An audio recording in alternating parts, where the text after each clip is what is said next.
Welcome to the Man of Recaps. This is Obi-Wan Kenobi, Season 1. 10 years after the fall of the Republic and the rise of the Empire in Revenge of the Sith, Obi-Wan Kenobi is hiding out on Tatooine. He has a sad, lonely life here, living in a cave, with his only hobby being stalking the 10-year-old boy, a young Luke Skywalker. Meanwhile, across the galaxy, on the beautiful paradise planet of Alderaan, Luke's sister Leia is living as a princess. But today she meets a gang of kidnappers, and it's a comically bad chase scene as these grown-ass adults can't catch this little kid. Eventually they do though, so her adopted parents reach out to Obi-Wan. "Help us, Obi-Wan Kenobi, you're our only hope." But Obi-Wan has to stay hidden because the Inquisitors are hunting down all remaining Jedi. We get to know this one, who they call Third Sister, and her boss, the High Inquisitor, just really doesn't like her. And so, to avoid being identified as a Jedi, Obi-Wan goes incognito, wearing exactly what Jedi wear. So Leia's been taken to this crime planet, where Obi-Wan hears tell of another Jedi. Oh snap, it's Kumail Nanjiani. It quickly becomes apparent he's not a real Jedi, he's just faking it, but he does know where Leia's probably being held. So Obi-Wan goes full Walter White, as he's got to break into a Star Wars meth lab. But wait, that's not Leia, it's a trap. Yeah, Third Sister hired these guys specifically to lure Obi-Wan out of hiding. Anyway, the trap fails and Obi-Wan rescues Leia, and these two have a cute relationship. She's real precocious and makes fun of him for being old. But Third Sister's hunting him down, running around the rooftops with some epic parkour. But soon her boss shows up and she's like, "Hey, I found Obi-Wan," but he's mad at her for some reason, even though hunting Jedi is their job. Obi-Wan's new friend is going to help them escape, but Third Sister tracks him down, and to lure him out of hiding, she drops a truth bomb on him. Anakin Skywalker's still alive. He is Darth Vader. Oh, mind blown! You mean to tell me that the super powerful dark side force user that appeared mysteriously out of nowhere right after Anakin turned to the dark side and I left him there very much alive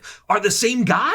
Just then her boss shows up like you're in big trouble for almost catching a Jedi, and so she's gotta kill him, and Obi-Wan escapes. Obi-Wan and Leia hitch a ride from this farmer, but he also picks up some stormtroopers. They're like, "Hey, we're hunting for a Jedi. Middle-aged guy, big beard, brown robes, traveling with a young girl. Have you seen anything like that?" Eventually though, they check his ID, so he's gotta fight him off with a blaster fight. Oh, so uncivilized. And he just easily took out 6 stormtroopers, but when 3 more reinforcements show up, well, that's too many, we'd better surrender. But what's this? Their commanding officer turns on them. Oh yeah, she's undercover. She really is an Imperial officer, but she realized the Empire's evil, so now she's joined the Resistance, working like an underground railroad. But now Darth Vader himself gets word Obi-Wan's been found and decides to cut his bath time short to go catch him. To lure Kenobi out, he starts killing civilians, so it's like, "You guys get out of here, it's me he wants." Obi-Wan and Anakin come face to face. We meet again at last. And so it's a lightsaber battle. Pyow, pyow. Obi-Wan's out of practice though. Vader easily beats him and he lights a fire. "Yeah man, see how you like it." But Obi's new friend causes a distraction by lighting even more of a fire and somehow gets him to safety. But that means she abandoned her one job of protecting Leia, who's now picked up by Third Sister. So Obi-Wan meets her Resistance friends and they hatch a plan to rescue Leia from the Sith Inquisitor base, which is really cool, like in the water tower. Her cover's still intact, so she opens a hatch for Obi-Wan to swim in. Once inside, he grabs a stormtrooper for the classic stormtrooper armor disguise, except he doesn't actually, still dressed just like a Jedi intruder. So he rescues Leia once again, but during the escape, a laser hits the window. Yeah, you shouldn't shoot lasers in an underwater base. Obi-Wan, boom, floods it all. Now to sneak out of there, Obi-Wan finally puts on the bare minimum disguise, but they're immediately caught. But now what's this? Air support. Yeah, they're rebel friends here to cover them.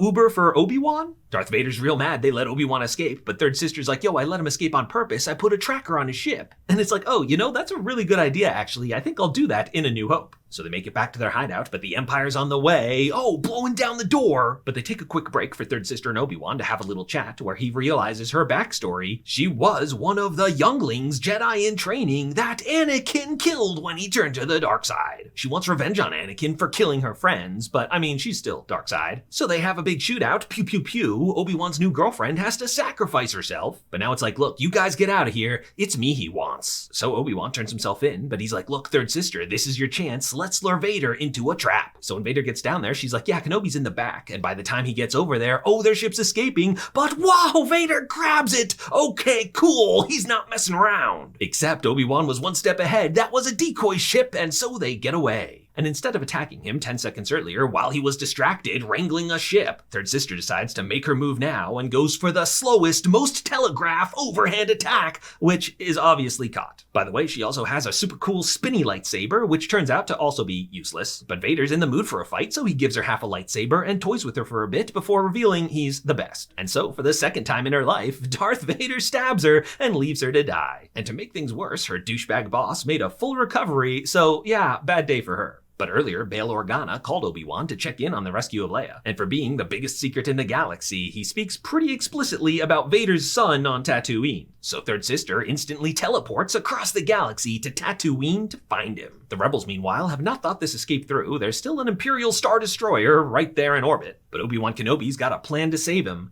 You guys get out of here, it's me he wants. So he lures Vader down for their final rematch. I will do what I must, and now he does his iconic pose. So it's finally time, a real epic lightsaber battle, Obi-Wan and Vader, vroom vroom. But calm down a bit, don't enjoy it too much. Let's intercut it with scenes on Tatooine of Uncle Owen and Aunt Beru defending Luke and their farm. It's like, wait a sec, Third Sister, what do you want with Luke in the first place? And she hasn't really thought the plan through. I guess she's gonna kill Luke, then tell Vader it was his son to make him then mad after the fact. But back to the fight, Vader's done messing around, causes an earthquake, and buries Obi-Wan alive. But Obi-Wan's done messing around too. He finds the strength within him, shows that he still got it. Boom, Force throwing rocks at this guy. Yeah, so many rocks. And now he attacks Vader's weak spot, the suit, that's keeping him alive. And whoa, big slice on the helmet. And now we get to see a half Hayden Christensen face. It's like, Anakin, bro, I'm so sorry I failed you. But Anakin's full Darth Vader. It's like, nah, I killed Anakin Skywalker. And Obi-Wan's like, well, from a certain point of view. But it's a great intense moment as these two are reunited face to face. And Obi-Wan's like, well, see you later, Darth, and leaves him there again. Meanwhile, Third Sister got Luke, but seeing him there reminds her of herself, and she's like, oh, if I kill him, I'm just as bad as Anakin was. So she doesn't kill him, brings him home safe. Obi-Wan also now instantly teleported across the galaxy to Tatooine. She's like, what do I do now? It's like, duh, you have a redemption arc, silly. And so the day is saved. Princess Leia is reunited with her family, got her new best friend, Uncle Obi-Wan. I'll call on you later if I ever need help, and you're my only hope. Then back home, Obi-Wan decides to stop stalking Luke and actually introduce himself, and Obi-Wan Kenobi's starting to figure out the whole incognito thing.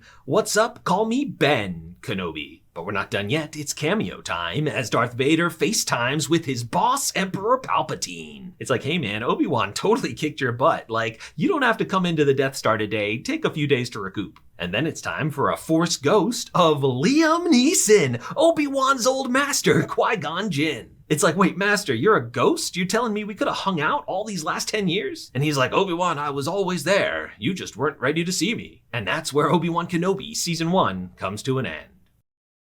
If you like this recap, hit that subscribe button for more of the best recaps of TV and movies.